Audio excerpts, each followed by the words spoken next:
दोस्तों, सावन मास के शुक्ल पक्ष की तृतीया तिथि को हरियाली तीज मनाई जाती है।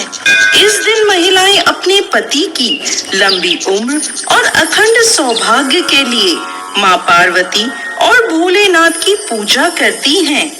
एक बार भोलेनाथ ने माता पार्वती को उनके पुनर्जन्म के बाद याद दिलाने के लिए तीज की कथा सुनाई थी।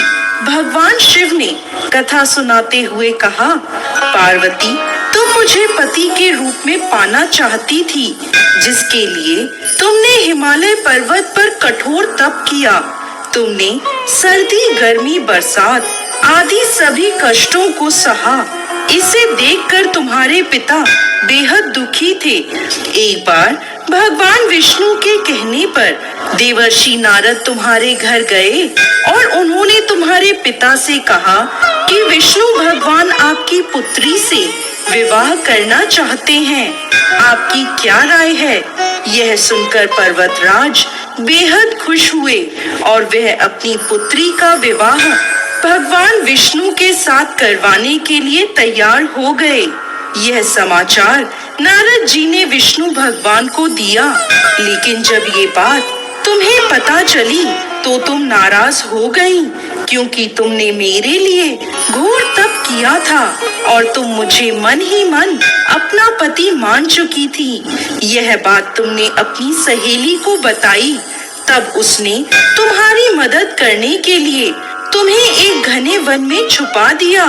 वह वन ऐसा था जहाँ तुम्हारे पिता कभी नहीं पहुँच सकते थे। इस वन में तुम लगातार तप करती रही। पर्वतराज तुम्हारे ना मिलने से परेशान थे। वह इस चिंता में थे कि यदि भगवान विष्णु बारात लेकर आ गए और तुम नहीं मिली तो वह नाराज हो जाएंगे। भोलेनाथ माता पार्वती से कहते हैं कि धरती पाताल एक करके भी तुम्हारे पिता तुम्हें नहीं ढूंढ पाए, क्योंकि तुम उस वन में एक गुफा के अंदर मेरी आराधना कर रही थी। तुमने रेत का एक शिवलिंग बनाया था। तुम्हारे तप से प्रसन्न होकर मैंने तुम्हारी मनोकामना पूरी करने का विचार किया। इस बीच तुम्हारे पिता तुम्हें खोजते हुए गुफा में पहुंच गए। तुम्हें वहां देखकर पर्वतराज बेहद खुश हुए। तुमने अपने पिता से कहा कि तुमने मुझे अपना वर चुना है और इसके लिए घोर तप किया है और आज यह तप सफल हो गया है। भोलेनाथ ने मेरा वरण कर लिया है। अगर आप मेरा विवाह शिव जी से करने को तैयार हैं, तो मैं आपके साथ चलूंगी।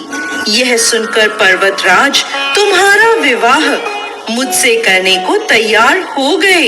इसके बाद उन्होंने विधि विधान से हमारा विवाह संपन्न कराया। हे पार्वती, जिस तरह तुमने यह मेरा कठोर व्रत किया और हमारा विवाह संपन्न हुआ, उसी तरह यदि कोई स्त्री इस हरियाली तीज का व्रत पूरी श्रद्धा और निष्ठा से करेगी, तो मैं उसे मनवांछित वर प्रदान करूंगा और अखंड सौभाग्य का वरदान दूंगा।